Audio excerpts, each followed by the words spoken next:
Ladies and gentlemen, welcome to tonight's Owlet match between the Furious Unicorns and the Megs. I am your caster Hotohori, and it's going to be a barn burner tonight. Joining me as my co-commentator, my friend, my co-captain, great overall caster in general. It is Pulse. How you doing, Pulse? I don't know, I'm fine. Trying to top every introduction that I give him every time I cast on this channel. It's been But like a running joke at this point, like, I every know. time it gets, like, a sentence longer, and I really appreciate it. Eventually, you will become president of the United States and caster extraordinaire somehow by the end of all of these casts are done. He will have Dang, I'll take it. yeah, he will have the highest of reverences of color commentators there are known to man. But today's matchup is the Furious Unicorns and the Megs. Let's get to some news real quick.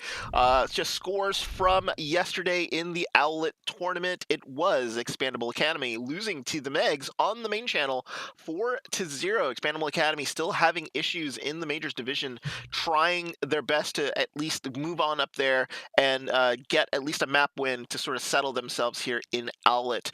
Older Watch goes down to Boosted by the Way 4-0 also in the Majors division. Older Watch having a weird issue with their DPS player last week. Tried to right the ship, but Boosted by the Way too strong yesterday with a 4-0 win. And Expandable Odyssey, the sister team of Expandable Academy, getting a win over Greenhouse Solar 3-1. Expandable Odyssey getting their first win of the tournament. So good job to them. Greyhound Solar drops to 2-1. So let us go to the team cards here, and we're going to introduce the Furious Unicorns. Pulse, there are a couple members here on Furious Unicorns that we know very well. Blue and Leoxicon, we call him Leo, will be playing for the Unicorns, Team SR of 2980. They are currently 0-2, so they still have not won a game yet here in Owlet. A team that existed in last year's Owlet tournament, made the playoffs, but basically a shuffle in the ownership slash management has added a lot of players from the team, and they're just still trying to find their feet. So it's going to be interesting to see them play a team like the Megs, who are very, very experienced and with a 2-1 record already in Owlet. Yeah, I'm sure it'll be a good match. It's still pretty early on, so you gotta take scores into a little bit of consideration. Teams are still trying to figure out everything that's going on with their team. Synergy's still being built in some cases, so Yeah, and it's that not too early to call it. I think it's fine. I honestly think it's because their large roster.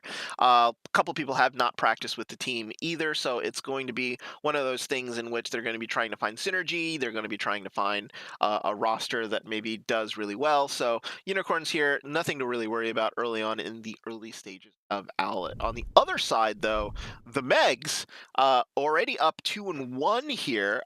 We saw them yesterday on the main channel.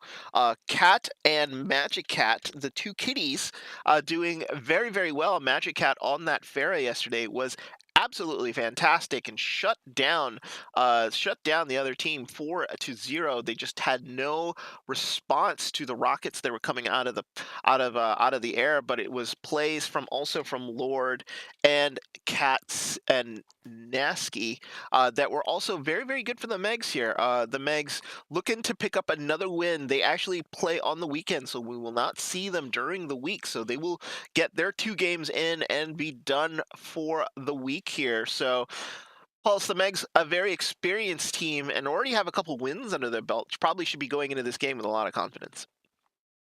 Yeah, for sure. I know we mentioned that it's still a little bit early, but 2-1 is a good record, especially to start off the season with. So hopefully we get to see some more of that bomb Farah play and some other good plays going on. Yeah, yeah. So we should be. The tanks are pretty good with Fancy Bunny and Lord, and then the DPS they do sort of rotate. Riley does not look like he's going to be playing today. I don't see him here on the field. Maybe he will switch in, but we will probably see at some point Fancy Bunny and Cat coming in for the team. Starting lineup here for Cat, it's Magic Cat, Trash Panda, Sid, Genosaji, Lord, and Nasky looking like going to be their starting lineup. So let's see what the map rotation is for today. If you watched yesterday, it didn't change. So we will start on Lijiang Tower, head on to the Australian outback in Junkertown, followed by the Russian wastelands of Volskaya. Then we go to Germany and Eichenwalde, and if we do go 5, it will be the deserts of Oasis. So we get to see, we get to see every climate possible there is here in Owlet. So it should be very, very interesting. What do you think of the map selections? I don't have anything too like broad categories of this. Each one's a little bit different, so it's not like one team is just going to dominate based on a preferred strategy. This is on current patch, so we have what a lot of people like to say is death of goats, but in reality, goats isn't dead. It's going to be one of those comps like dive. It'll stick around for a while, and it will always have its kind of niche. But that also means that we won't see it on every map. So Junkertown's really good for snipers or as a hog, stuff that can sort of a tank line that can sort of hold their own, and then snipers sort of picking people out. Volskaya is one of those maps that was also sort of a weak goats map when it was in rotation in higher level play. So we might see some different strategies coming out there. But Lijiang and Oasis definitely have their goats favored sides to them. So you still might see some of it there. And first point, Eichenwalde or any case install. So we have a nice variety of maps being played today. And I really just hope to see that teams take advantage of that and sort of experiment with comps a little bit. Yeah, so we should see interesting lineups here coming up on all of the maps. It looks like the teams are still trying to get ready here, so we're going to go to a little bit of a break here, and when we come back, it will be the first map and Lijiang Tower. It'll be best of 3 between the Furious Unicorns and the Megs. So both teams still trying to get ready. Unicorns looking like they're still missing a starter on the field. So when we come back, Lijiang Tower, so stay tuned.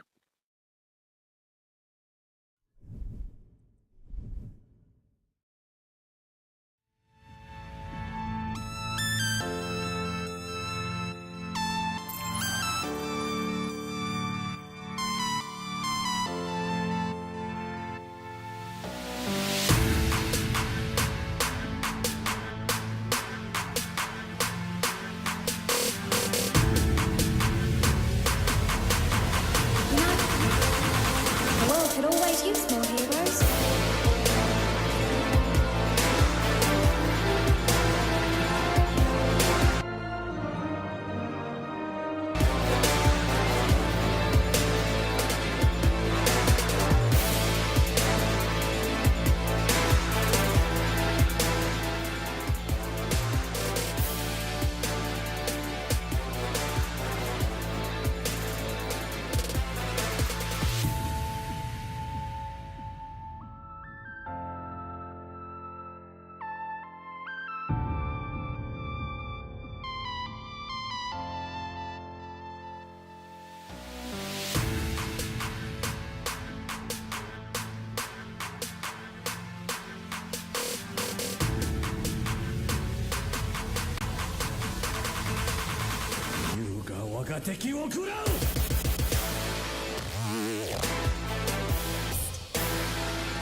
Alrighty, folks, we are back, and it is Lijiang Tower. So our first map here is a interesting one because we will be starting, it looks like, in Night Market. So Night Market, very different from the other maps here in Lijiang.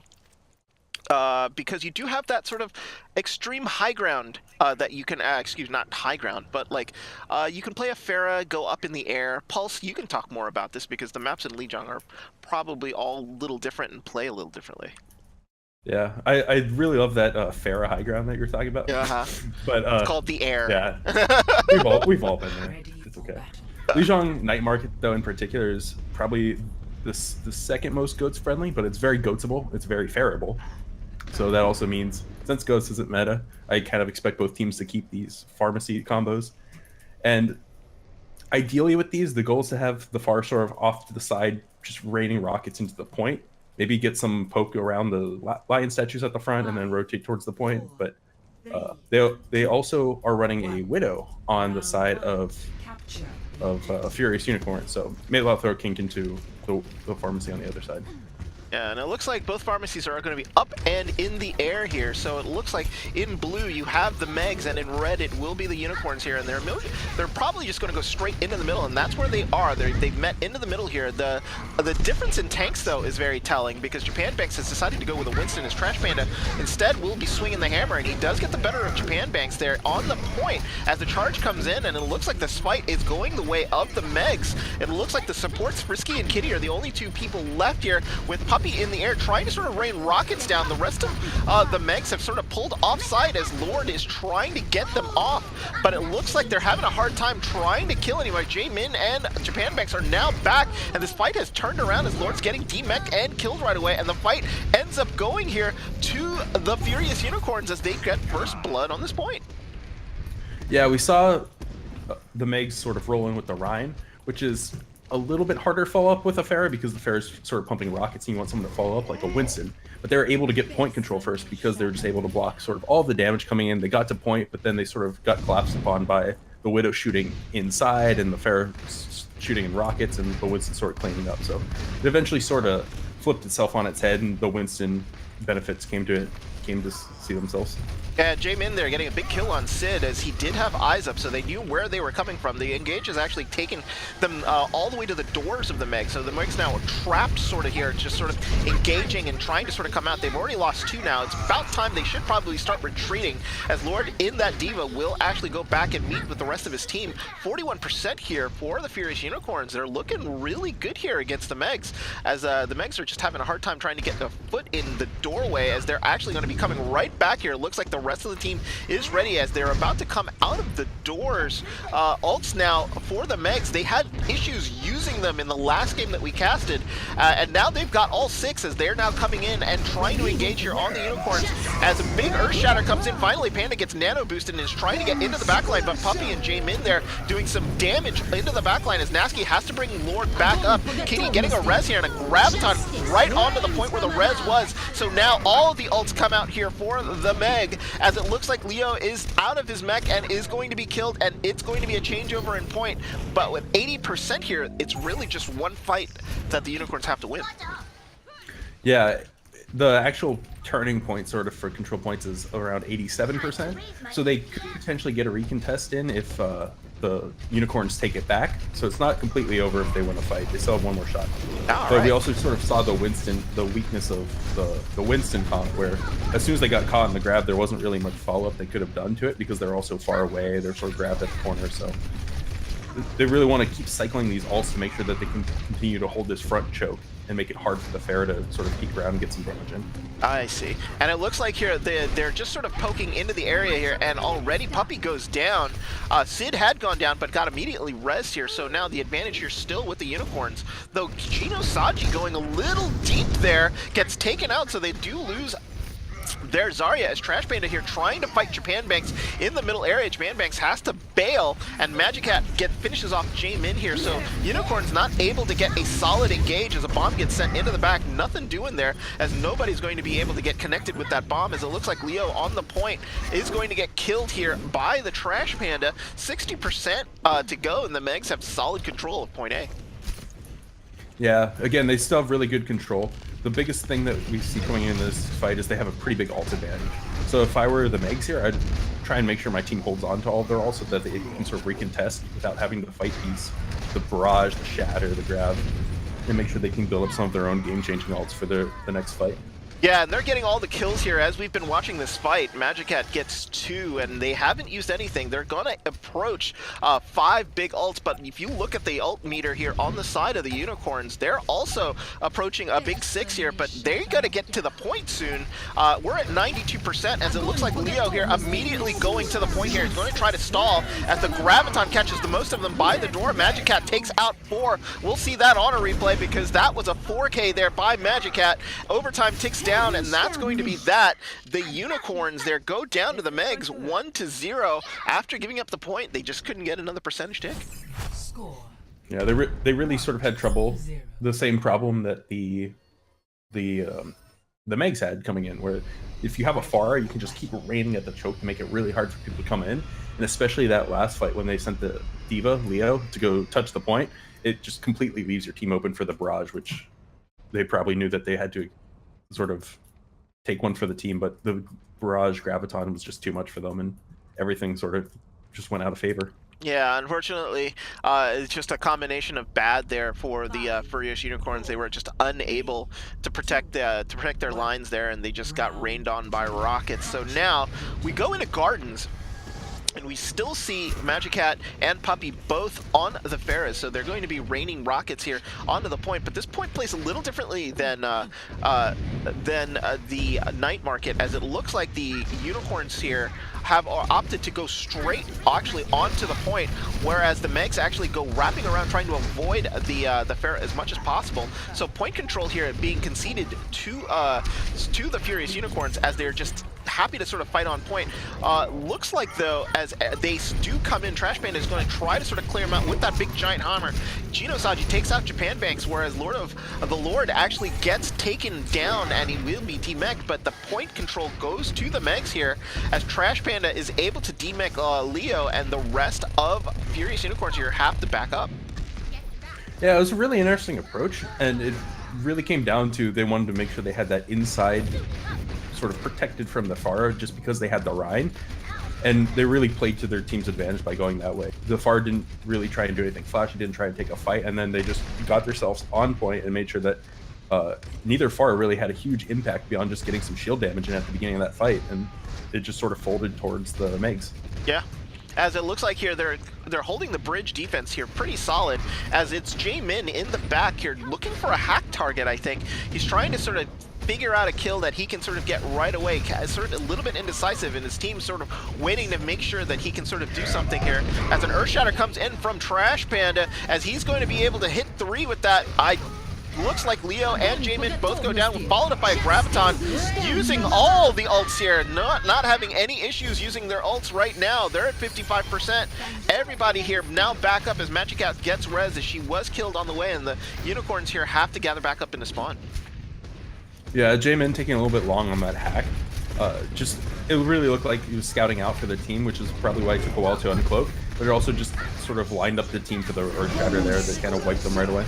Yeah, so it looks like Japan Bank's going deep into the backline here, using the monkey ult, trying to sort of dislodge everyone. And Bomb actually takes Puppy out of the air, and now it looks like a counter bomb here into the backline is going to shield Trash Bandit, so he's going to be able to survive. Unfortunately, Leo was unable to survive after sending that bomb in, so nothing that they can do. They're running out of time here. We're at 90% as Puppy's trying to get back onto spawn. They look a little discombobulated. Another shatter coming in from Trash Panda. He goes down to Jaemin, but there's really only one person here on the point. They're going to have to deal with the monkey on the point, and that's going to be pretty much that. 99-0 here going on as Rockets now coming in from the air. They're going to be able to defend from anything that's going to come onto the point. Poppy does take out Magic Cat here, and Leo just trying to hold on his best. Overtime starts to tick down as Kitty trying to get Leo back up and gets a very awesome res here. Leo's about to be able to get back into mech, and they're going to be able to rescue this for at least for another second or two.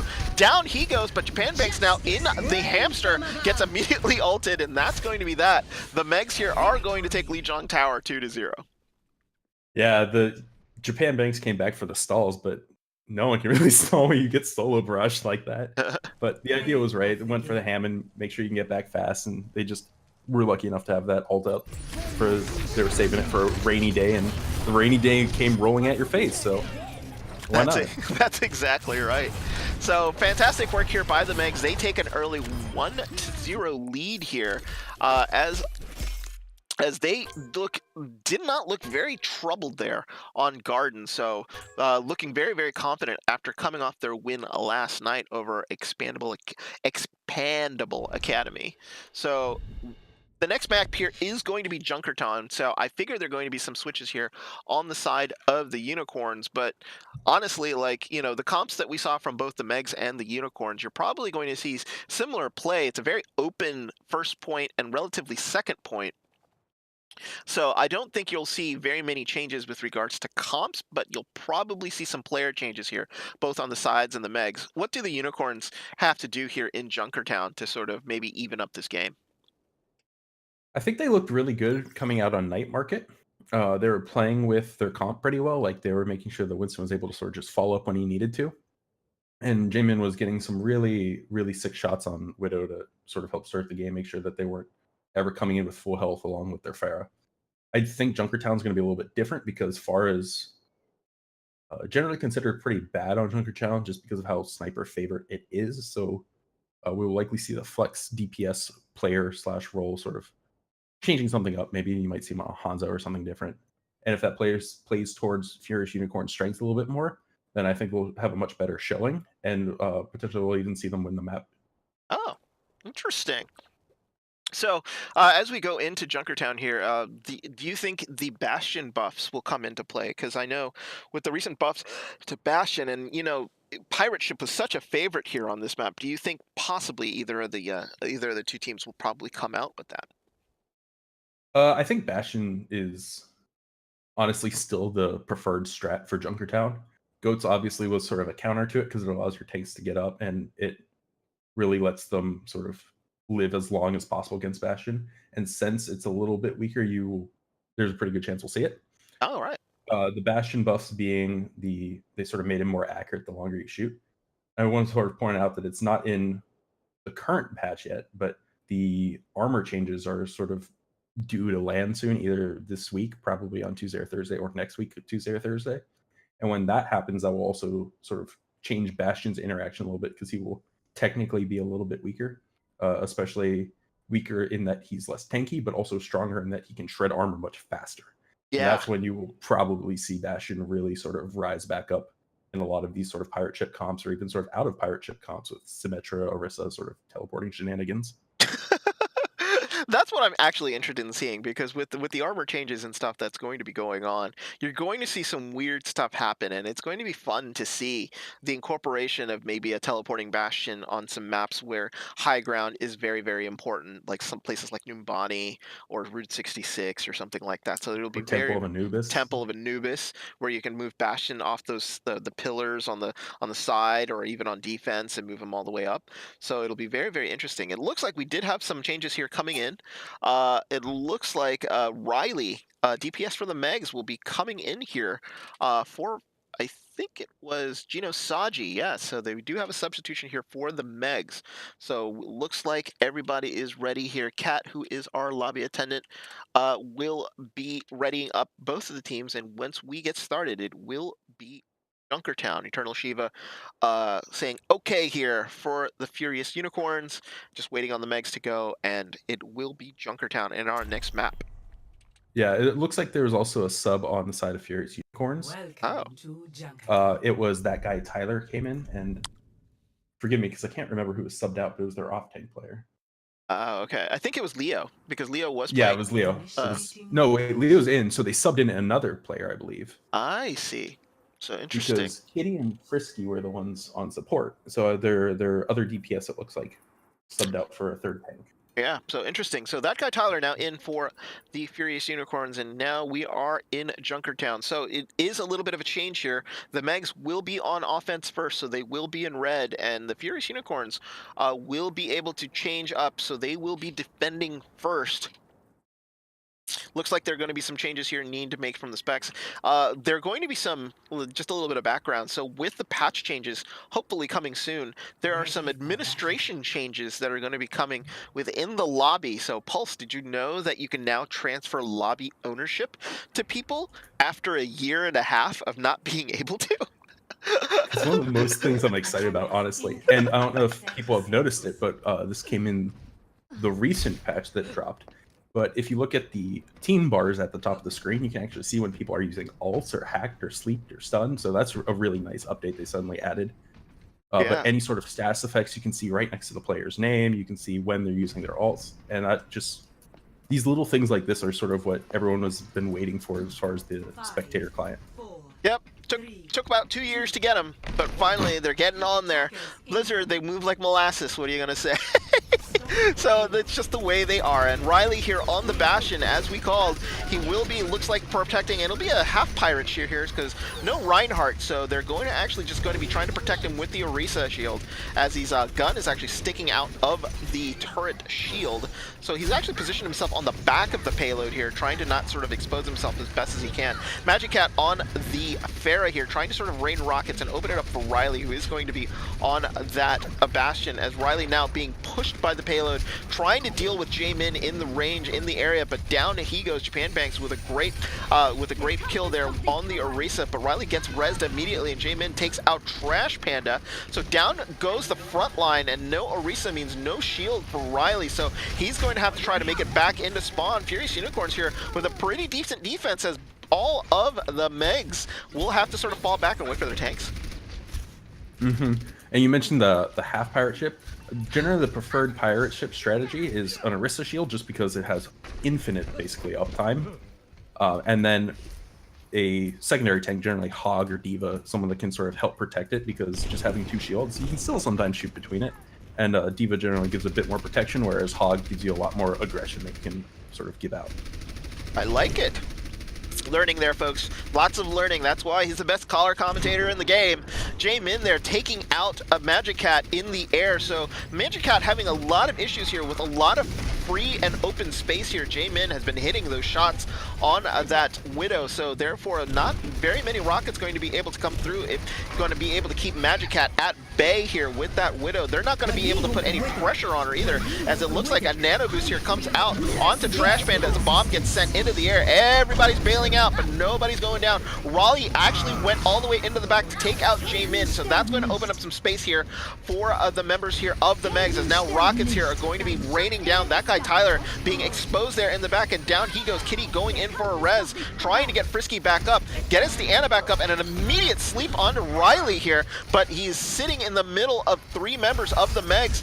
As rockets come down, he's trying to survive as best as he can. Frisky goes down. Payload finally makes it out to point A. Pretty decent stall time there for the Unicorns. Yeah, we saw a little bit of positional miscommunications there, like a couple for a lot of the fight. Neither team was sort of touching the cart, and the attackers touched it, and the defenders really weren't touching it. So just could have saved a couple seconds, but they could also defend a couple seconds. Gotta always pay attention to where your team is, and if you can get free distance like that. Yeah, it looks like here Jaemin still getting the shots in, as down goes Magic Cat. So Magic Cat having a little bit more issues here, as they got to find a way to deal with that Widow into the back, as it looks like they're going to be sending Riley into the back to deal with Jaemin as best as they can. Riley just basically kamikazing, and they're trying to deal with Japan Banks as best as they can as the payload moves. So it's actually gotten all the way around the corner and is now at the crest, as Riley going right into the face of Jaemin. They're trying to their best they can. Frisky actually is the one that ends up taking out Magic Cat, and now as people start going down here, the members of the Unicorns are having to deal with this, but a big freeze comes in here as Trash Panda has been naded, and now he has to get nano to survive, but gets a huge charge onto Leo, as now it looks like the fight is starting to turn a little bit, but down goes Trash Panda again, and the fight ends up being won here by the Unicorns. Yeah, and really important part of that fight was Frisky getting a large purple when the Blizzard came out from Riley, because it just made sure that they couldn't really do a whole lot. Even though they had that freeze, the Ryan was purple low, the Pharah was sort of trying to get a good barrage off, but it was also one of those scenarios where we saw the far have to sort of overextend a little bit to try and get that barrage off, and because they were purple and had to back off and leave them there, they sort of just got separated and picked apart.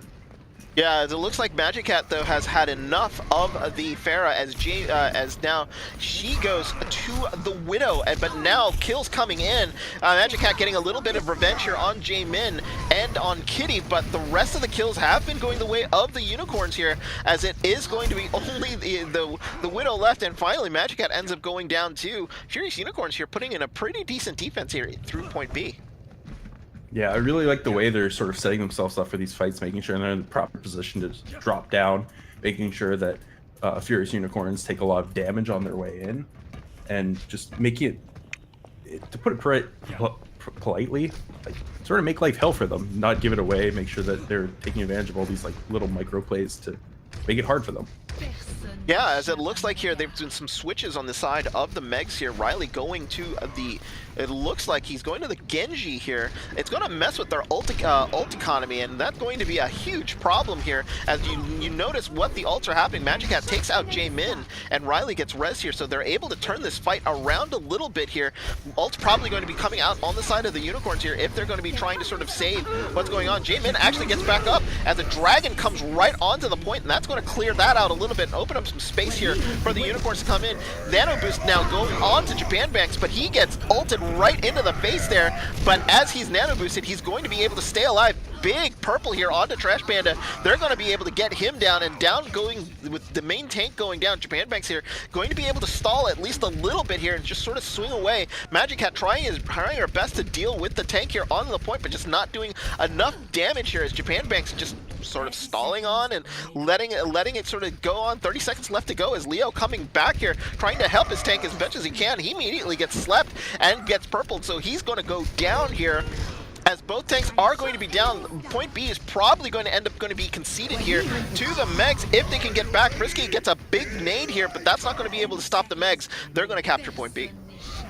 Yeah, Leo did a great job of or Japan Banks, we saw did a really good job of stalling out that cart. But by the time people sort of started responding, getting back out, it was already sort of a lost fight. So regroup a little bit faster, but at the same time, like, stellar job just as Ryan when you're sort of surrounded like that, trying to make sure that the other team can't really get more distance. That was a fantastic stall. Yeah, he was jumping around, just sort of like looking us like, hey, teammates, where you at? I need help. So eventually they ended up coming, but it was just a little late here. As looks like solid movement here from the Megs as they're getting the payload, trying to round this bend, approaching the first corner. 60 seconds left to go. As a blade will actually come into the back line as a bomb gets sent into the back, and Frisky goes down. So they lose one already. Riley gets Jaemin here with the blade. But Japan Banks taking out Trash Panda, and these kills on the main tank have been huge, but a big res there by Nasky, trying to make sure that Trash Panda does not stay out of the fight way too long. And with that, the payload is moving. They turn this advantage around, and Japan Banks does get a big ult onto Lord. And a dragon coming through will separate the team and keep Trash Panda stuck underneath the sort of walkway here as Japan Banks just sort of swinging away. Trash Panda goes down again. Nasky not going to be able to get a res this time with only 18 seconds left to go. Yeah, they definitely want to regroup and make sure that this is the last fight. They have everyone available so that they can have the best fight possible for them.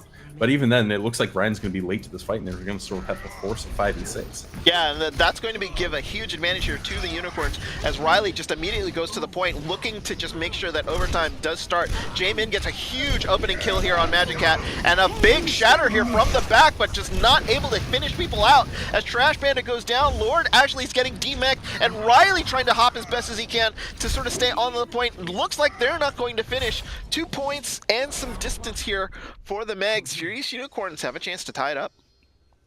Yeah, and that's a very winnable spot. Like, as far as escort maps go, Junkertown's one of those ones where you get to third point. If you don't finish, sometimes you have to be worried. But at the same time, it's still third point. It's very easy to get stalled out on A or even B in some scenarios if you set up a defense like Furious Unicorns have. But it's one of those ones where it's anyone's game at where the cart ended up. Yeah, so they're gonna, you know, they look like the Megs there did get stalled out through point B with that great defense here from the Unicorns.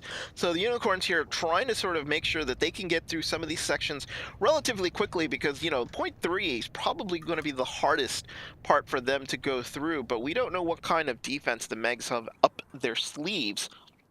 If they can burn a pretty decent amount of time here through point A and then do the same thing what they did to them here through point B, they're going to have a shot. But they were having some serious trouble dealing with Jaemin on that Widow, as he was able to sort of make sure that Magic Cat was just unable to do what she wanted to do up in the air. She actually went to the Widow, had a couple good kills there, but Jaemin ended up winning that battle overall, I think.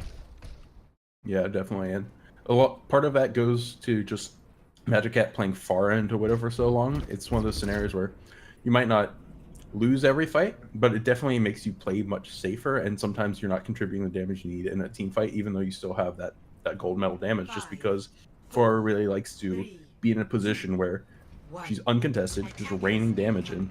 If you're playing around walls and sort of getting mitigated in that sense, then that's generally when you want to sort of consider, should I be someone else? And Magic Cat might have stuck on far just a little bit too long.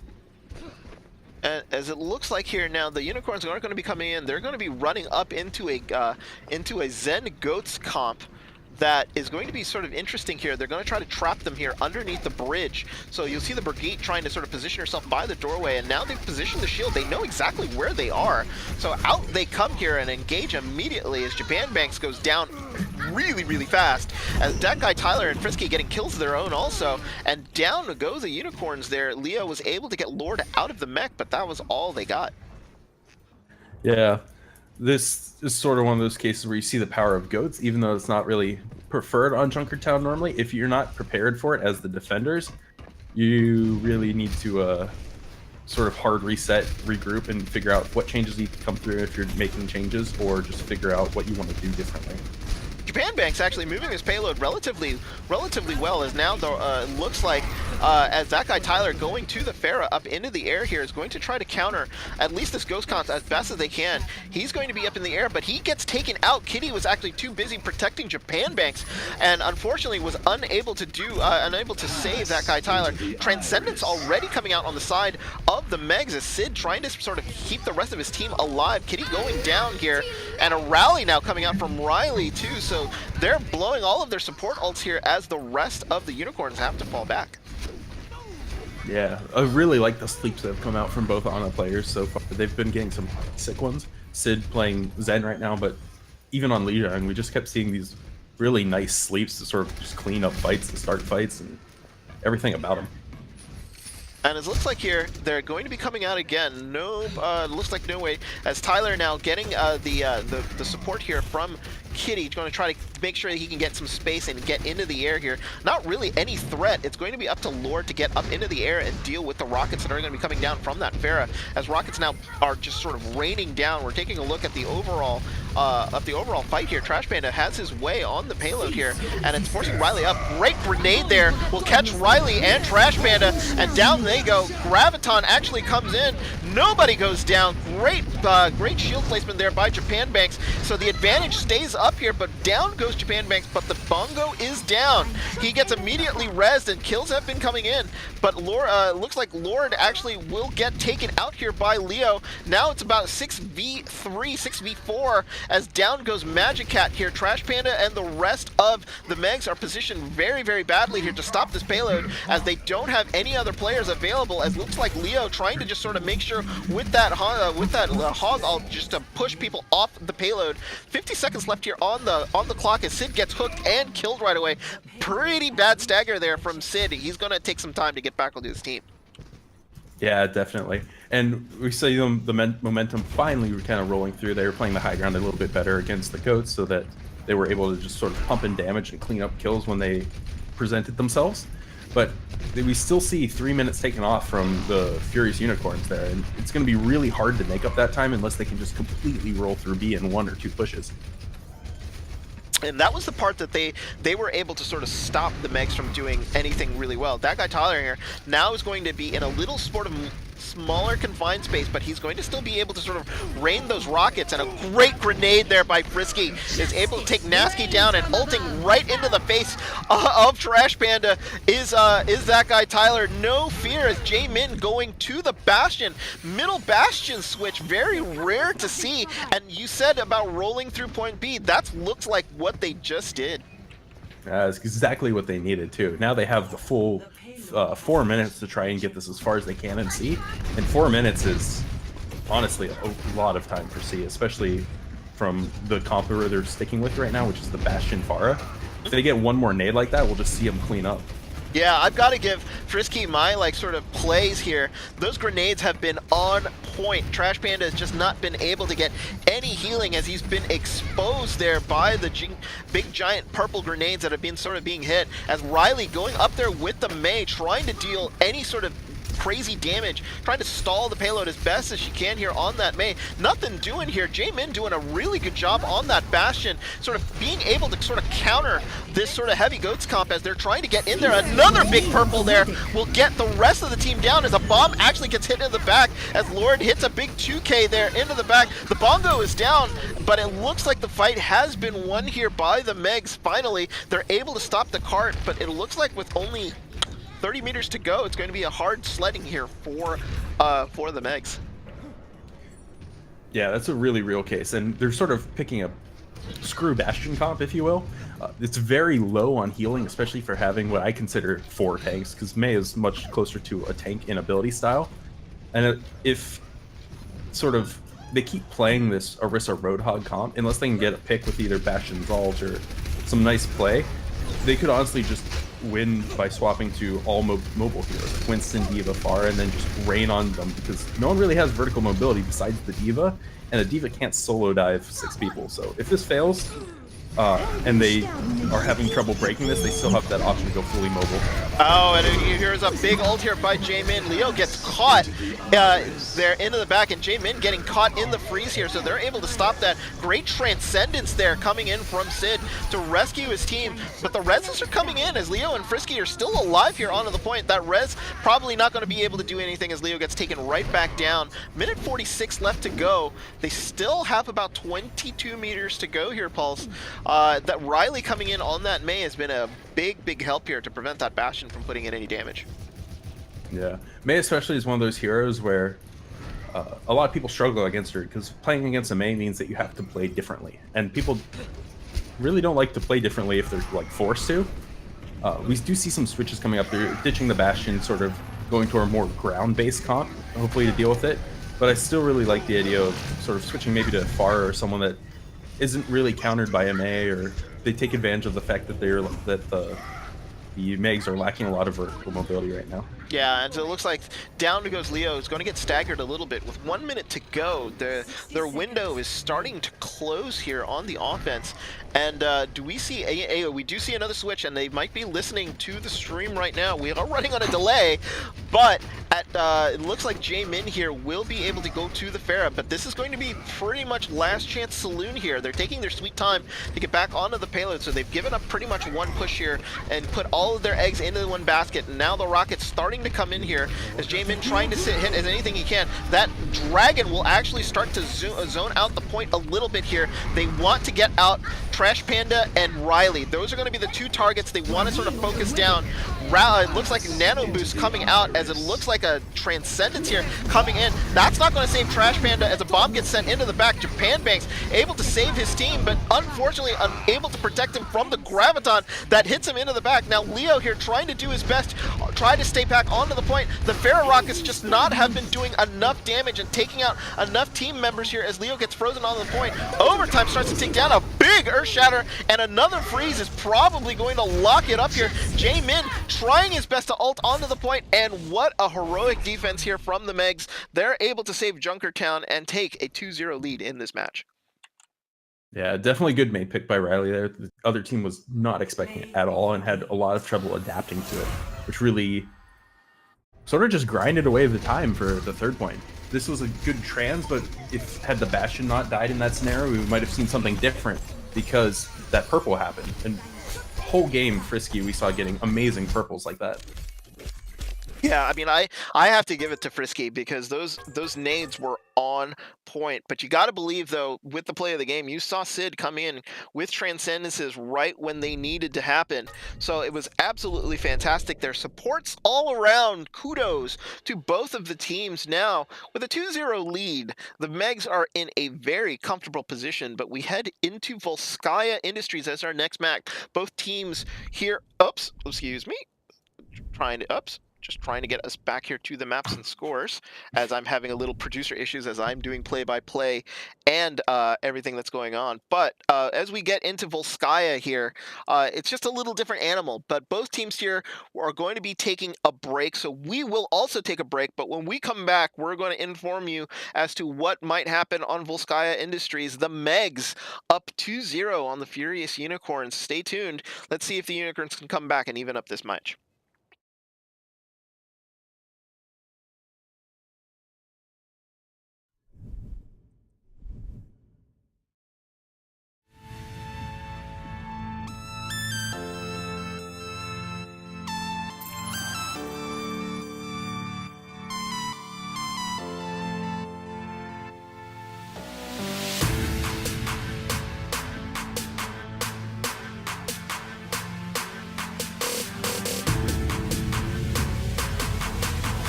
You know, the world could always use more heroes.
You know, the world could always use more heroes.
always use more heroes.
Alrighty, welcome back, folks, and it is Volskaya Industries as our next map here.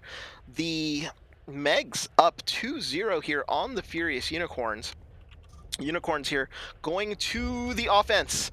So it looks like the Unicorns have their backs against the wall here, Pulse. So it's going to be one of those things. What do the Unicorns need to do here on Volskaya Industries to get one back on the Megs? Yeah, we've seen a really close anything major they need to do other than like a couple. We saw once on the last map, it's like Hans was out of position once and it resulted in an early pick on point A and stuff like that, where it's just if they just have these small optimizations, they could very easily take this map back. They do have the sub coming in for this map. We see Jack come in for that guy Tyler on DPS. It looks like he's probably going to be the flex DPS slash maybe someone that's a little bit more pronounced at heroes like Genji. And if that sort of happens and they're pulling him in for that reason, we might see them play a smoother dive variant. Interesting. So and it looks like no real changes on the other side for the Megs, as it looks like Sid and Nasky are on the Pharah and the Ana respectively, and Magic Cat on the Magic Pharah. So not really anything different you see here from the Megs, as it looks like they're just going to come on the high ground.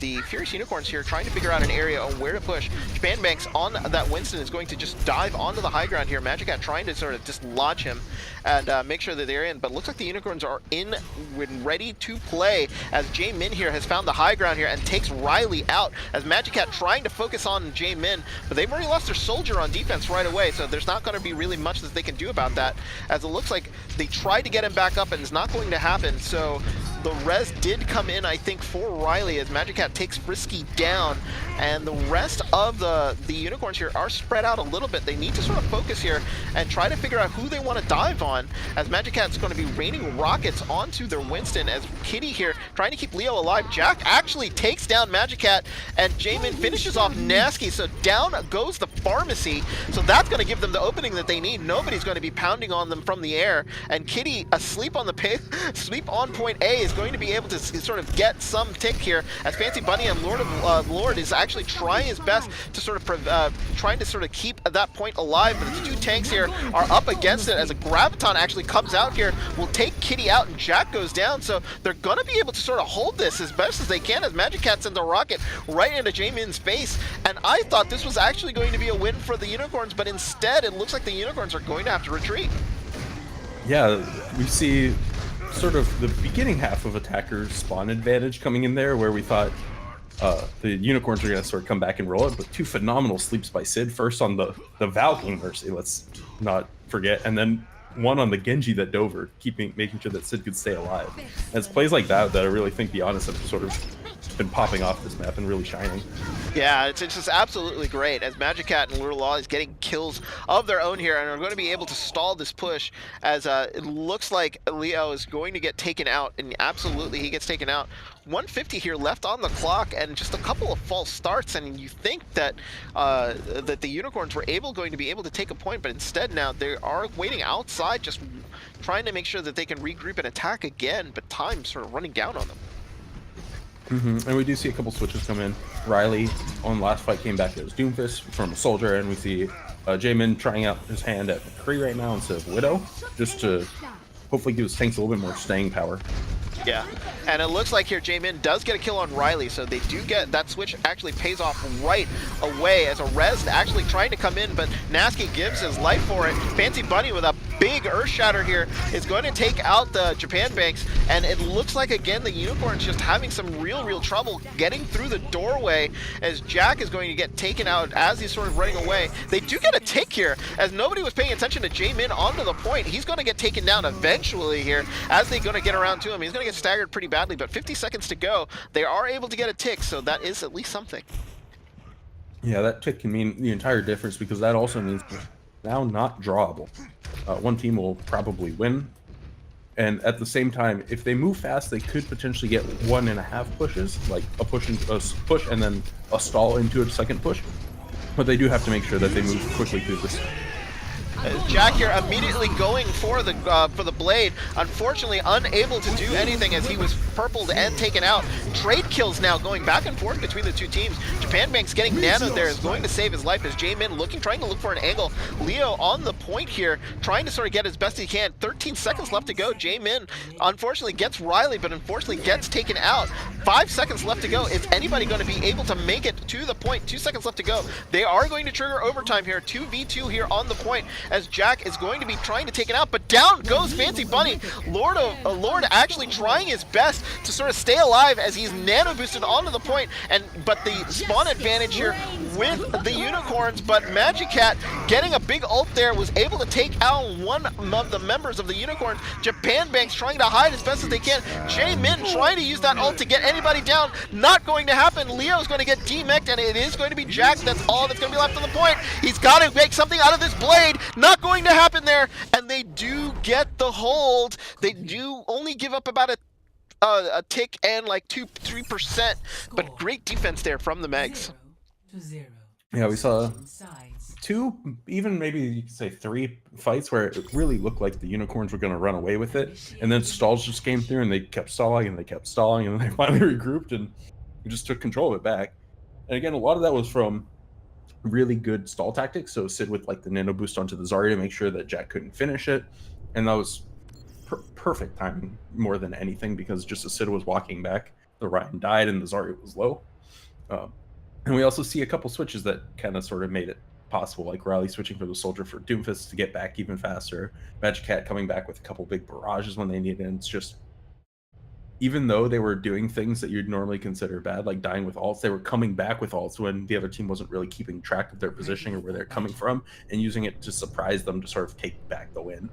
But it is high risk, high reward though, right? Because if they are able to survive through those ults, you have nothing to defend point B, and you sort of opening yourself up for a snowball almost by using those ults, trying to stall. We've seen teams try to use ults to sort of try to get the full hold on point A, and it's used sort of against them as the teams are able to sort of pull back and sort of survive, but didn't happen in this case. So good job to the Megs here to be able to sort of survive it, and now the win condition here is 36.7%. That's all they need, and they will get the win here over the Unicorns.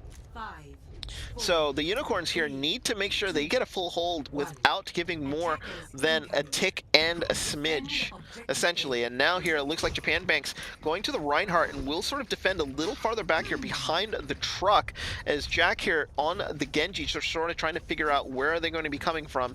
It looks like it's going to be a little bit, it is a 2-2-2 here coming in. Actually no, it is a That was a good idea, but a little bit failed, because when Symmetra's teleporter comes out like that, sometimes you just catch the ledge and you make it so that too many people teleport at once, they sort of push each other off. Yeah. And I'm almost positive that's what happens because I've totally done the same thing. Yeah, that absolutely did happen here. So it's going to stall up this. It's going to stall up this push a little bit. But Jaemin there getting a kill on Nasky is going to sort of stagger him very, very badly here, as it looks like But they Jaemin. get down Japan Banks. But they do take down Japan Banks, and that is a big, big kill. As Magic Cat now trying to do his best to get on the point. Now it's just going to be stalls all around. As finally it looks like the Megs have decided they are going to reset here. Yeah, and one sort of downside to the strategy they just ran, they swapped what they had into goats now, but not only were they at a disadvantage before because the team stagger where they separated 3 people, they sort of fed some ults, but now they're behind in ults, just swapped to goats, and while they can eventually sort of build up an ult bank, they only have 2 minutes to sort of overcome this now as opposed to 4. Yeah, but I think with this Goats comp here, they do run a very, very good Goats comp as Kitty gets taken out here by Magic Cat, and now they're just on to the point, and Soldier here, Jaemin here with a big, big ult here, gonna try to sort of stall him as best as they can. Big charge here, they just gotta make sure they stay on the point, but a big ult by Jaemin is able to take down all of the members here. Jaemin on the high ground, able to do his best here on the Soldier and stop this Goats push. Yeah, if they can stagger this Ryan, that'd be even better for them. But it looks like the D.Va is going to sort of come around the corner and make sure he doesn't get slept or anything too crazy. Yeah, so it looks like with 2 minutes here left on the clock, looking pretty good so far here for the Unicorns, as that first failed push is coming to bite the Megs here in the butt, but here they come again. So it is about getting a kill here. Jaemin gets slept, and that's huge. There's nobody there to protect him, so now he is a dead man walking unless he can get off the ledge. They are able to save him, but down he went anyway, as it looks like a Nano Blade is going to be coming out here from Jack. He does get 2 big kills here onto the point. Magic Cat takes out Leo, but it is going to be the Unicorns here going to be able to hold. They're just got to finish off Magic Cat and Lord here onto the point. Good job. They went after Jaemin, take him down, but they're able to hold here with a minute left to go. Yeah, and things are definitely starting to look up. Fancy Bunny used the Ryan Chatter in the last fight, but they still do have a couple ults that are pretty game changing. D.Va Bomb, if they get a good D.Va Bomb positioning off, they have Rally coming up, which is arguably still a little bit broken. They're not sort of through the storm yet, but they're definitely things are looking cold. So it looks like here they're going for the high ground. If they would have gone straight to the point, Leo was not back yet, but now Leo is actually back. So they've allowed this 6v6 to happen as Riley going straight after Japan Bank with a big, big shatter. And that's going to stall them up a little bit. Ult's coming out here for the Unicorns as they get trapped in this Graviton. Fancy Bunny though gets the first kill onto Japan Banks as Lucio ult comes out onto the point. They do get all the kills that they need as Leo and Jack here trying their best to sort of hold it off. 23 seconds left to go. It's starting to tick up. Another ult here coming out from Jack as he's trying his best to be the hero, but unfortunately no more members surviving here on the Unicorns, and the Megs get the win here over the Unicorns 1-0 and take the series 3-0 so far. Yeah, it was a really good hold from the Unicorns coming through, but the really big mistake they had that last push was not contesting the Ana. They got her high ground, sort of just left her there without any team members that could really protect it, and they didn't really take advantage of sort of that lone Ana. They could have had a much better shot had they taken her out first, especially with the type of Ana play we've seen so far today. Yeah, and you never want to leave an Ana alone unbothered, because an Ana can do so many things to your team that it is not even funny. And you've seen gameplay here from Sid, and even on the other side from the Unicorns on their side with the Ana. It's just so dangerous to just make sure that you do deal with an Ana on the field. And now, with a 3-0 lead here, the Megs will take the series, so they will go into Eichenwalde, which will be our final map of the day. And the Unicorns here still have players that have not seen the field, so eventually I think you'll probably see some last switches, some gameplay here for some of the players. I think Shinkarai here for the Unicorns has not played yet. We haven't seen Blue. Has not actually gone into the game here. Puppy is going to be coming in for Jack. So Puppy was the other DPS player that we saw in Lijiang. Lijiang, that's right. So it looks like here's some switches here on both sides here. Eichenwalde here. Unicorns want to take a map here. They've played really close when it comes to the Megs, but like it's just they're just missing that little extra something. And I'm not exactly sure what that is, but the Megs here have had to pretty much earn everything that they've gotten here from the Unicorns, having a pretty stall there on point three on Junkertown, and then leaving it to the very final push there on Volskaya to earn that win. It's been tough sledding for the Megs, but they've been able to sort of overcome that hurdle. And now we go into Eichenwalde here, and maybe they loosen up, maybe play a little bit of some fun comps here because they know they have the win in the bag. Yeah, and by no means has this been a free win. Both teams have been playing very well. Furious Unicorns, like you said, just sort of missing that last little extra oomph, whether it's doing something slightly different on a push to make sure they win it once sooner, sort of missing that secret sauce on the defense. But it's been really close, and I've been really happy to sort of see this from both teams, especially like at the beginning of the Owlet season, because things only get better throughout Owlet. And you see maybe some minor mistakes, those could easily be fixed in a later week, and no one's really sort of at a loss, or no one really feels like they're going to be the losers of the season. So every team can sort of take these little mistakes and just learn from them a whole lot. Yeah. Yeah, I mean, like it's going to be one of those things. So now we go into Eichenwalde, and it looks like here it will be the Megs here on offense first. So it will be the Furious Unicorns here will be on defense. As it looks like here, both teams going to get ready to go. 15 seconds to assemble. What are we going to see here in Eichenwalde? This is a very unusual hybrid map. Because of the way point three is set up, it is very hard for a team to actually even finish this map, let alone actually get through the choke in the beginning. So that it is one of those maps where you can sort of full hold a team and not even allow them to come in. Yeah, definitely. This is one of those maps. A lot of hybrid maps sort of have this, where when you roll into point C, it almost demands Orion as an attacker just pushing through, because it's so hard for a Winston to flank or get a leap in without bonking its head.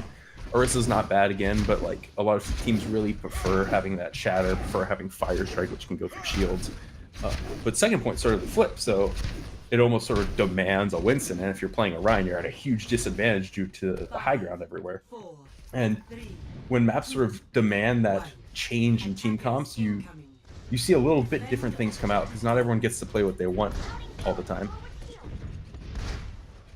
Now it looks like the team has decided to change ideas here, as it looks like most of the Megs have gone back into spawn, as some changes going to be coming in here from the Megs, as it looks like they were originally going with a Goats comp, but now have decided to go into the air with Magicat and Cat going to be paired up in the pharmacy, and Gino Saji coming in on the McCree here. So a little bit of a comp switch here, trying to figure out what the Unicorns were running as we approach the choke. Already 40 seconds already burned off the clock as they were trying to sort of figure out what they wanted to do. They've actually gotten through the choke, and now Magic Cat actually gets an early kill here on Puppy, but a big grenade here will catch both main tanks here from the side of the Megs, as down they go. That was a huge purple here, but Fancy Bunny gets rezzed right back as the engage will continue as he charges on in. Down goes Japan Banks, and now this fight is turning to the Megs as they're able to just sort of clear out the point, and the Unicorns go down. Yeah, really smart play by the Megs there, just scouting out the other team. It's something you never really see happen a lot, especially in solo queue or even at certain levels of play, because by scouting them out, it allowed them to figure out what they were fighting into without really feeding alt charge or just sort of going into it blind. So they saw what the Furious Unicorns had put up, what kind of figured out what their defense was from the hero picks and hitting tab, and adjusted to that and sort of picked what they wanted to counter their comp. And it was very, very smart and very, very effective. As you see, what ended up happening is it looked like they were just able to sort of push on through after one push. And now the front line here of Bunny and Lord will try to sort of push through onto the payload. Junosaji gets a big kill onto Puppey, and a high noon coming in from Junosaji will take out Jaemin. And the Unicorns here are having real issues trying to survive onto this point. As Japan Banks goes down, they're going to try to sort of protect their tanks as Frisky and Leo go down also. And they're going to get some free push here through point B. Yeah, so far Meg's having phenomenal time on Eichenwalde. First fight, winning the second fight. They're going to get it all the way this corner before we see Furious Unicorns even get out of the castle. And things aren't looking really good. They're not really contesting the far end the way they need to be, and it's really hard for a McCree, especially a solo McCree, to take out a pharmacy by himself.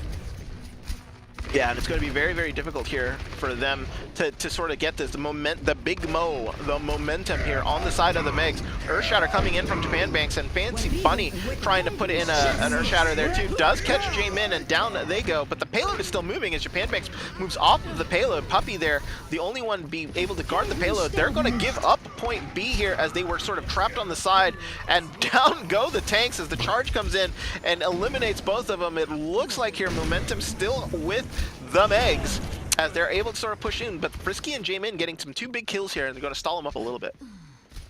Yeah, and we also see Alt sort of favoring the defending team, having the high noon, having the shatter.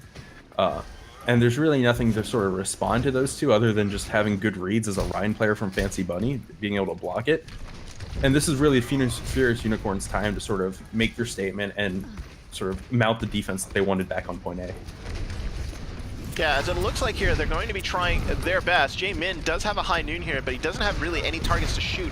As Magic Cat is in the air, takes down Puppey here on that Sombra, trying to maybe slow them down a little bit, but just not going to happen as the kills have just been going the way of the Megs. Junosaji here with a high noon of his own is able to sort of clear out Frisky, and this payload is still moving with 4 minutes on the clock. This has been an express train on Eichenwalde as Magic Cat takes out Jaemin. Leo goes down, and now Puppey coming in on the main to just sort of stall them as best as they can. Graviton catches them in the corner, and that's going to be that.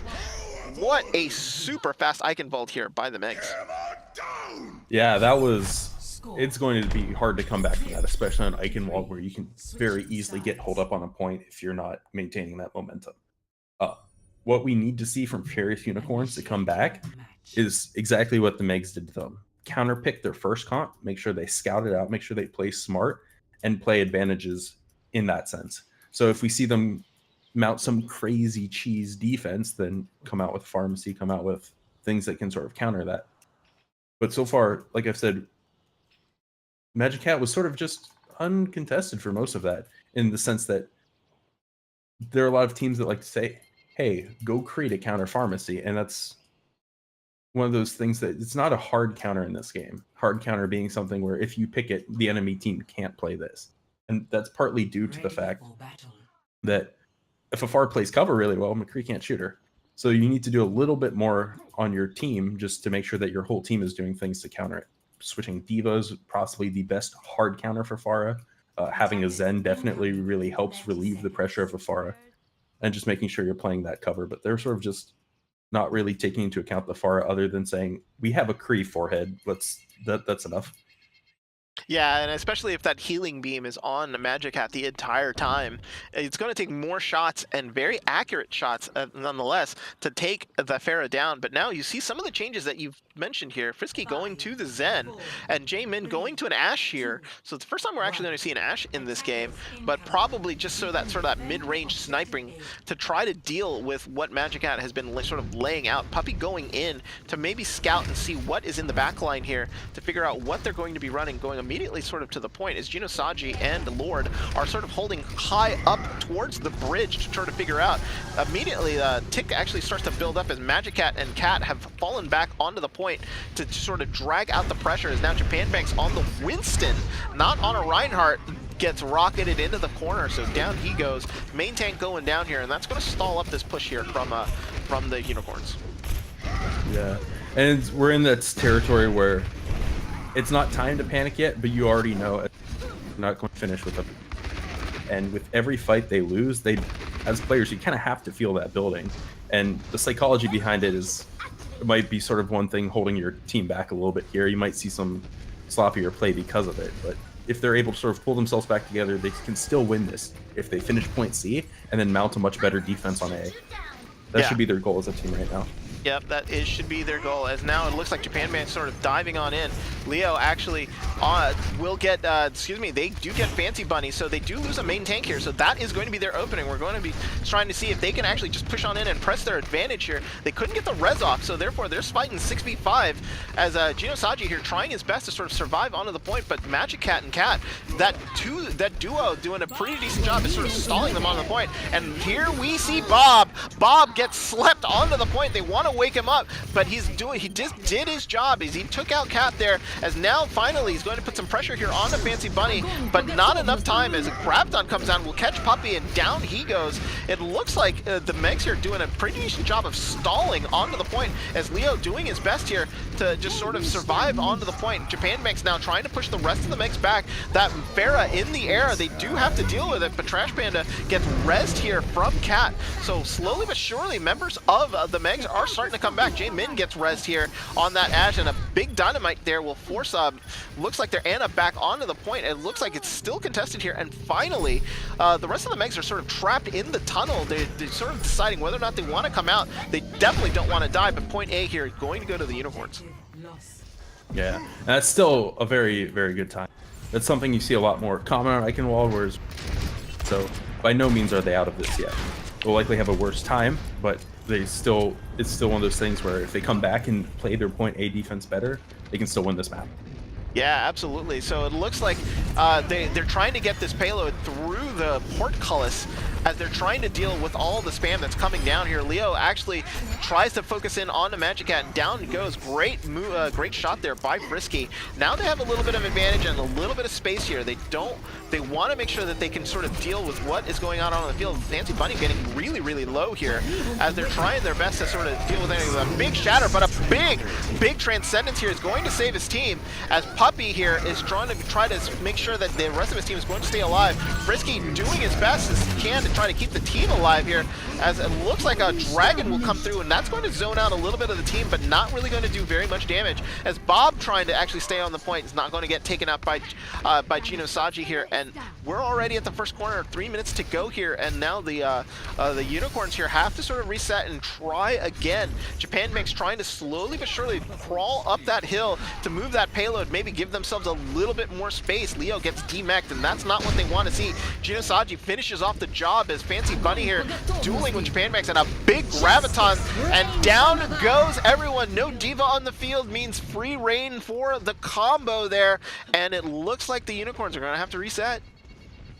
Yeah, definitely. They do have the ult advantage coming fight. They have Bomb and Valkyrie, so if they push their advantages and make sure that they do those first, maybe try and go for the sleep bomb, sleep onto Ryan, of course, they can still win this. And especially Bomb being very good if you throw it right as the far hits shift, because you can't fall fast enough sometimes unless there's just convenient cover around. But they're not really, I don't think they've quite figured out where Magic Cat is right now, and that can be very dangerous for them.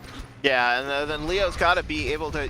The thing about it is he's doing like triple duty here, trying to protect his backline, trying to deal with Magic Cat in the air, and another Earth Shatter here from Fancy Bunny. He's nano boosted too, so Japan Banks is a sitting duck. Frisky popped the Transcendence and just unable to save anybody there. Unfortunately, it's going to go to waste here with 1:44 here left on the clock.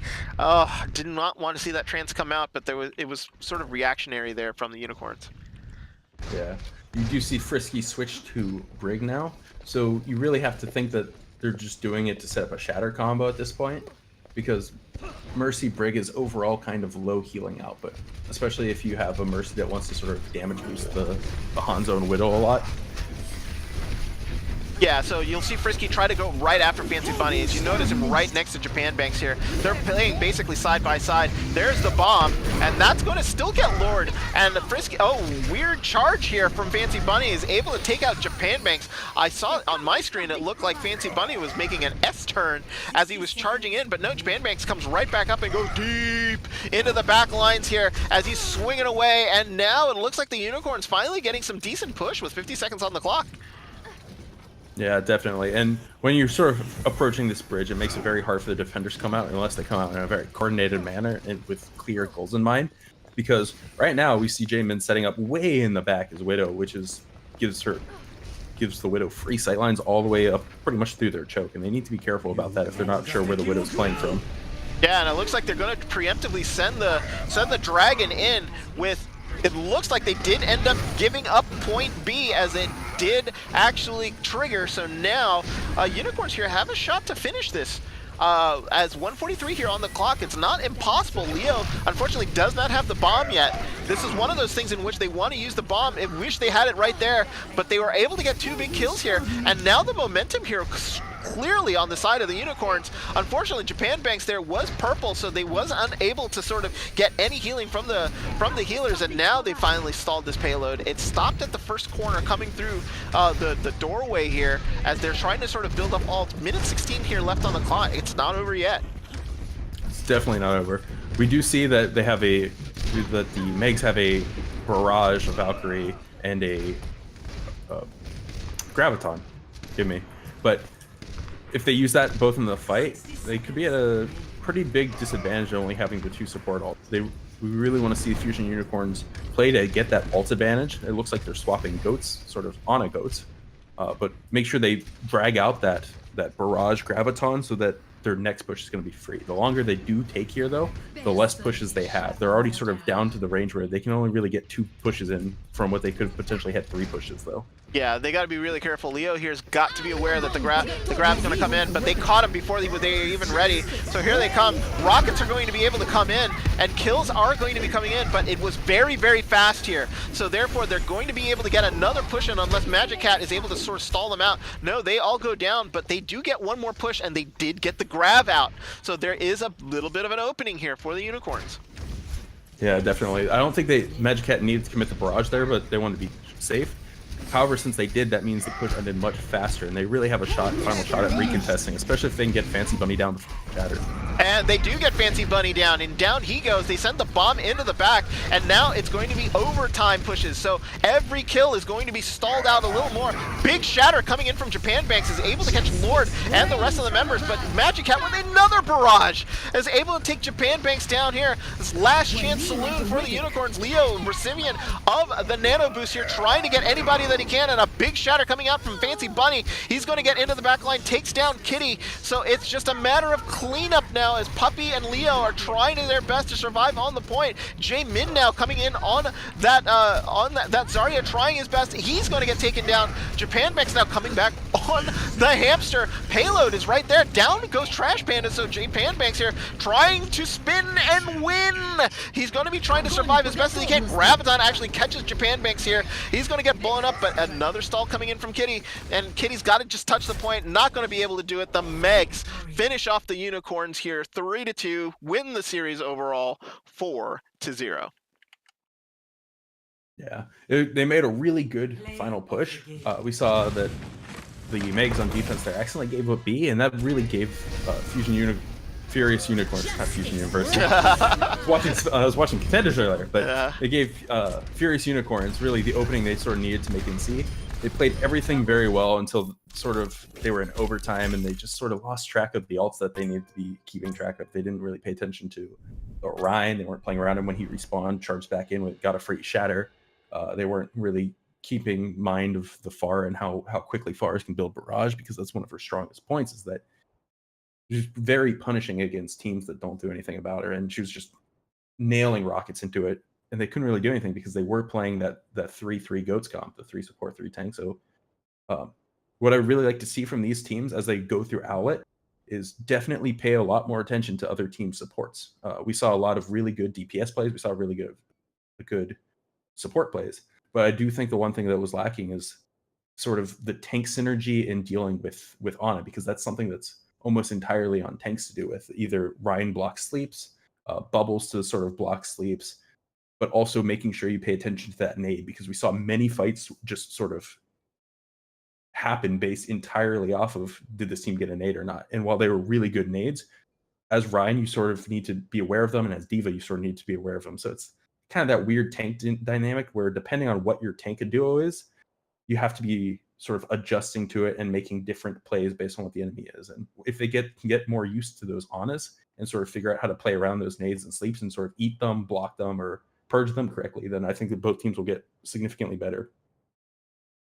Yeah, so improvement abounds for both of the teams. But the Megs now, going into the next week, are going to have a very, very, very stout 3-1 record. Unicorns still going to be looking for a win. I think they're going to be playing on Tuesday, Pulse, so we'll probably see them. Hopefully they'll be able to get their first win of the season here on Tuesday. But that's going to do it for us. Any final shout-outs to anybody out there in Twitch land for you, Pulse? Not particularly. It looks like some people in lobby are asking for an interview, so I'll leave that up. If you want to Yeah, give the people what they want. so but let it let is- let it me is see if kind of- so. I'm going to see. We are not in the Owlet Discord. We are actually casting from a private Discord, the Beehive Discord. So let me see if I can get somebody from the Megs here onto the Owlet. You might need to come to the Owlet Discord here, Pulse, in a Yeah, second. So let me figure out where they are. Um, is Sid who's available? Let me see. He's the only one left on their Discord, it looks like. So let me see if I can get him on uh, message. So yeah, there was an interview yesterday with one of the members. It was with Riley. So I need to get him into a channel where they can come, and it will probably be the Showcase Live channel. So we're going to switch over our Discords here, and we're going to go into the Showcase Live channel, so we can get Sid here on an interview. So let's see if we can catch up with Sid, a member of the Megs here, to see whether or not we can actually do. Pulse, go ahead and switch over to the Showcase Live channel at the very bottom of the Owlet Discord. See if you can actually get it in there. Will Or do. Showcase Prep Room. See if you can do that. Hello? Hello, Sid. Yo, what's up? Hey, what's going on? Congratulations on your win Oh, today. thanks. Yeah. So, Thank you. any specific strategies going into that match against the Unicorns? To be honest, we didn't. We kind of just felt like, okay, let's see what they play on the first map, Uh-huh. and then kind of go from there. Because a lot of teams like, they play their comfort picks the first time. So we were like, let's just go with that. But Okay. no, we don't have a coach at the moment, so it's kind of tough. Yeah, you don't have a coach, but you have a 3-1 record, which is very, very impressive here. We casted you yesterday. I was the producer on yesterday's map where you 4-0'd Expandable Academy. So very, very impressive weekend here. So going in, lots of momentum for you guys. What's on the future horizons? Any sort of you're just going to keep doing what you're doing? Are you actually interested in maybe getting a coach to maybe sort of see if you're going to try to make a run for the title here at the end of the year?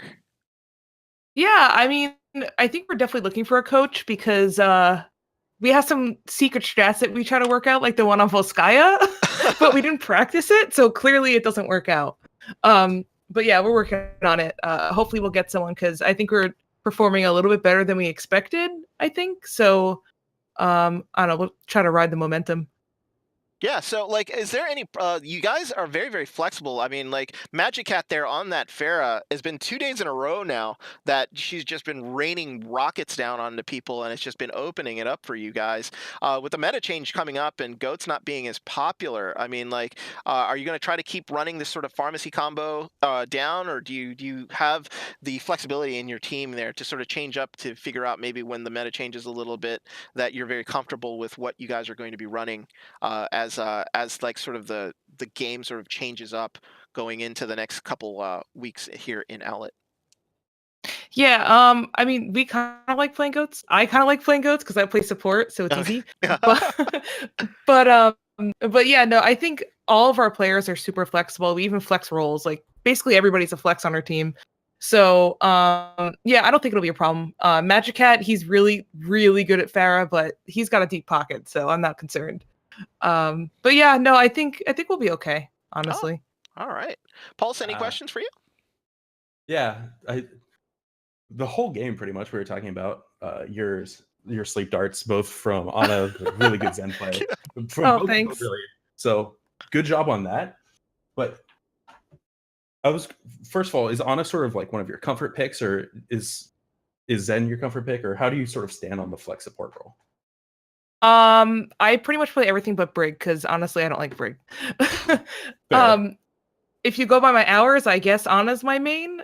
But like I said, I pretty much play everything. I think Ana is the most fun to me, especially when you nail that sleep dart from like across the map and you're like, that person's pissed off. That's my favorite. Definitely. So as one thing that sort of happened with Owlet, especially in season 1, as teams get better, you saw it in Overwatch League as well, but as teams get better, sort of they develop counterplay towards it. And quite honestly, I think both flex supports from teams are sort of one of those things that will have counterplay developed for them, and teams will get a lot better at that. So if that sort of happens, how do you think that will change up your team strategies moving forward? I'll probably yell at my off tank to appeal for me more, and then yell at everyone else. That's my favorite part about playing Ana. Actually, it's like, guys, I keep dying because you're not helping me. But yeah, like I said earlier, we're also flexible. Like all 3 or 4 supports on the team play Lucio, right? So if we need to get a Lucio, but like only 1 or 2 of us play Ana, like we'll swap it up. So I mean, super nice. yeah, I mean, we don't like playing Lucio, but we do it for the team. You're never gonna thank you. But yeah. It's a thankless role. What are you going to do, right? But it's a thankless role, but we're always the first ones to be blamed. I don't know. I don't get it, but whatever. It's kind of funny because actually the team me and Hodo played for before had the inverse thing where no one would play Lucio. So the fact that you guys have that Lucio player is... Yeah, but I mean, like I said, we're flexible enough. Like, I really think we'll be able to work it out. We just need to keep scrimming, keep practicing, and we do comp together sometimes as well. So every day we're playing together, whether it's in a scrim or just fooling around a quick play. Yeah, what kind of a scrim schedule do you guys have as a team? Just trying to get to know you guys more. Like, do you scrim like 2 days a week, 3 days a week? You're not like crazy. Like the former champions in Owlet scrimmed literally every day. It was something crazy ridiculous, yeah. But like, do you practice very often as a team? Is it just one of those things, or do you actually just sort of wait for the weekends, or maybe open up a day during the week or something like that to play together? We probably scrim maybe 2 to 3 times a week, and like I said, sometimes we'll just play quick play or something on the off days. But when we did have a coach, we had like a dedicated day once a week where we went over the scrim VOD. Hopefully we can start doing that again because our old coach he's actually in open division, so he's busy with that at the moment. But yeah, I think 2 to 3 days. I think if it's like a super important match, we'll try to book extra scrims. But I think the important part is getting good scrims, not just people that you're gonna completely annihilate. You want to get people that are as good as you or better, and then you learn so much more from it. No, completely agree with that. So, any final shout outs to Twitchland here? This is your opportunity to say anything you want there to the people who've been watching your great victory. Oh God. Well, thanks for the support. I have a few friends in the chat, so thank you. Shout outs to my support partner, Nasky. She's great. I love my other supports too, but Nasky's the resident Lucio main of the team. So when she's on Lucio, I'm happy. And GGC other team, it was a good match. There were some really close maps on there, like the Volskaya one. Like I was starting to scream a little bit at my team, so at least that's the thing. It went down all the way to pretty much overtime there. So they almost were able to sort of hold up on you, and that one tick almost bit you in the butt, but you got over there. and that hold on Junkertown though. That was really, really good. 4 minutes and didn't allow them to come around the second corner. So absolutely fantastic. So thank you very much, and congratulations to your team on the big win today. Yeah, thank you. And thank you guys for casting. And I was watching a little bit on the map house, and you guys did awesome. Thank you. So that's going to do it. Thank you very much. That was Sid from the Megs, and it was a 4-0 victory for them over the Furious Unicorns. Pulse, any final words for today before we end the stream here? I don't think any in particular that I haven't already said. Again, both teams played really well. We were sort of, when we were looking at the matches, we saw that Megs were coming as 2-1, Fierce Unicorns were 0-2, so it was much, much closer than I think anyone expected, but it also showed a lot of growth for the two teams. Yeah. And moving forward, I think that we can sort of see these teams develop and grow throughout the rest of Overwatch League, and might even see some of them in the finals. Yeah, with a 3-1 lead coming out of with a week 2 record of 3-1, Meg's in good position here, right to end the week in a very top spot. So that's going to do it for us. So thank you to Sid, our special interview at the end here from the Megs, and thank you to my co-commentator and wonderful captain of the Angry Bees Pulse. So that's going to do it for us. It is the Megs here with a 4-0 victory over the Furious Unicorns. I am your caster, Horohori. Please sub to the channel. You don't necessarily need to sub. What am I talking about? You want to just follow the channel for more Owlet action here. I will stream and produce on the main channel also, but I do actually play it off of this channel, so they are a sort of patron of ours here. So you get to see all the Owlet action here on my channel or on the main channel. But for Pulse, I am Hodo. Thank you so much for joining us today. Our next cast will probably be on Tuesday. Don't know what the teams are going to be yet. The schedule is not out, but we will see you next time.